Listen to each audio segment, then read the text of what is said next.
Hey everybody, Michael Tracey here.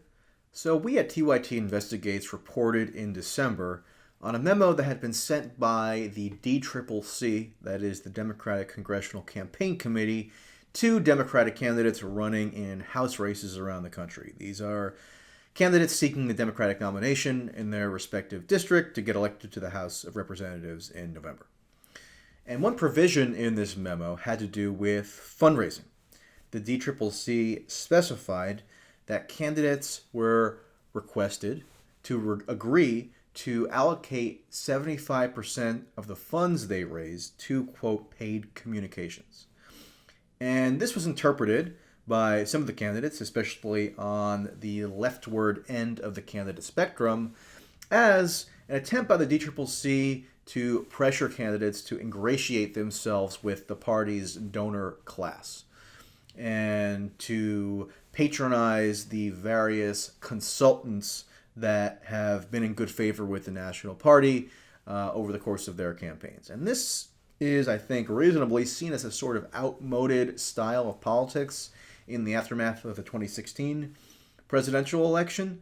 And a lot of candidates running in House races endeavor to model their campaigns on the Bernie Sanders example of 2016, where you don't necessarily go around kowtowing to deep-pocketed individuals to sustain your campaign. Rather, you present a message to the broader electorate and then ask them to contribute in smaller amounts. That seemed to be a successful model, but the DCCC might not totally agree, apparently. They want a certain fundraising style imposed across the board. Or that at least was the interpretation. So in the aftermath of that memo, which we reported on, one thing that we have wanted to do, and I had wanted to do, is to try to discern any indications that the DCCC was using this fundraising issue as a pressure point to exert leverage over primary races, because there, as everybody knows, or as everybody ought to know, there's been an influx of candidates around the country from different backgrounds running for House seats, many of whom would be self-styled progressives, populists, left-wingers, whatever you might want to describe them as. They are people who are not necessarily of the political order that existed in the past, and as such wanted to experiment with different ways of doing things. And going around and catering to the party's donor class was probably not high on their agenda. But the DCCC has significant resources at its disposal to kind of subtly manage these primary races and to put their finger on the scales in favor of certain candidates who might be more sympathetic to the National Party's agenda, might not be a problem, etc. So it does appear now, in the past week or so, that the DCCC is using the fundraising issue as a point of leverage. Last week, the chairman of the DCCC, Ben Ray Lujan, who is a congressman from New Mexico, sent out an email to Democratic candidates wherein he specified that the candidates were expected to have a fundraising goal of a certain amount of money for the current fundraising quarter. So the current fundraising quarter in 2018 runs till March 31st. And what was told to these candidates was that they would have to raise a certain amount of money by March 31st. And one amount that was specified was $500,000 for a candidate running in Virginia's 10th congressional district. His name is Deep Saran. Virginia's 10th congressional district is seen as a prime opportunity for Democrats to unseat a Republican incumbent. The incumbent's name is Barbara Comstock, and the district encompasses, relatively affluent Washington, D.C. suburbs, and Democrats have calculated that suburbanites' disdain for Trump could translate into their electoral triumph for Democrats.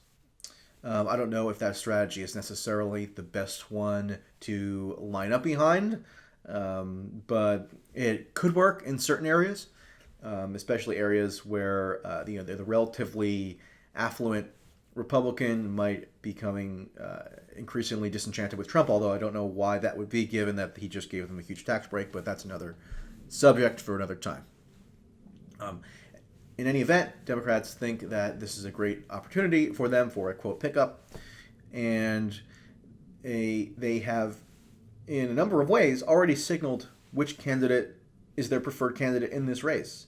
Jennifer Wexton, who's a state senator, was recruited by the DCCC in December of last year. Again, she received a fundraising email solicitation written by a DCCC vice chairman. So the DCCC vice chairman is Congressman Donald McEachin of Virginia, and he authored an email on Wexton's behalf soliciting funds for her campaign, all while he's serving in a body that is at least ostensibly or institutionally supposed to be neutral in primary races. And obviously that rubbed certain other candidates running in the race the wrong way. It's supposed to be a competitive primary. Party is supposed to facilitate a competitive primary, and all differences are supposed to be hashed out in an open, democratic with a small d manner. But there are pretty unavoidable signs that they are trying to tip the scales.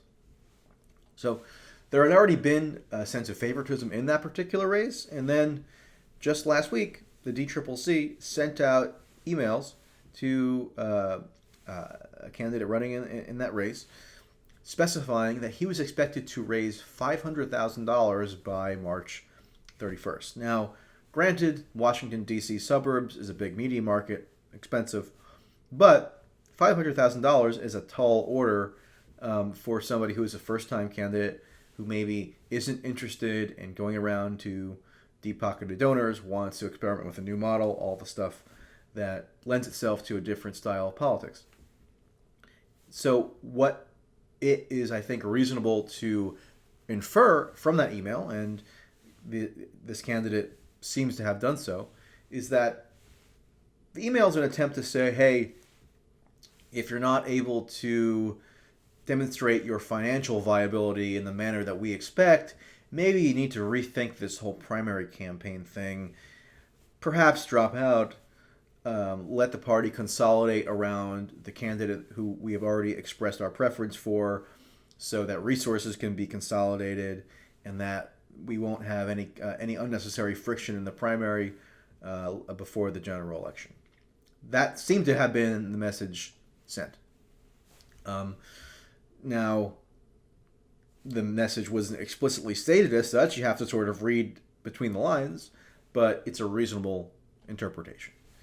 And this candidate wasn't the only one to receive the email. Another candidate in another race elsewhere in the country also received an email from Lujan, which specified a certain fundraising goal that the candidate had to reach that seemed relatively exorbitant, again, for this candidate who wants to not kowtow to the donor class.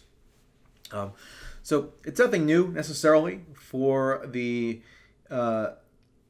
National Party to want to impose fundraising, quote, goals on candidates and sort of weed out candidates who are not necessarily able to meet those goals. But the goals seem relatively high in this cycle, and they seem that their effect of these goals will be to force out candidates who are not in line with the establishment ethos of the party. And that, I think, is something that we see as part of an ongoing pattern, where the Democratic Party infrastructure, although they purport to be very enthused by the uptick in grassroots enthusiasm, haven't done much in the way of tangible actions in order to accommodate that grassroots energy that they're supposedly so enthusiastic about. Rather, they've reverted back to the old style of Democratic politics, which has resulted in total electoral ruin for Democrats over the past couple of cycles, especially 2016. And this is just another indication of that. So we're going to continue monitoring this story. Obviously, it's a huge story with many aspects, and there's lots to still report on and comment on. So I will be doing that, and I look forward to your comments, and I'll leave it there for now. Have a great day.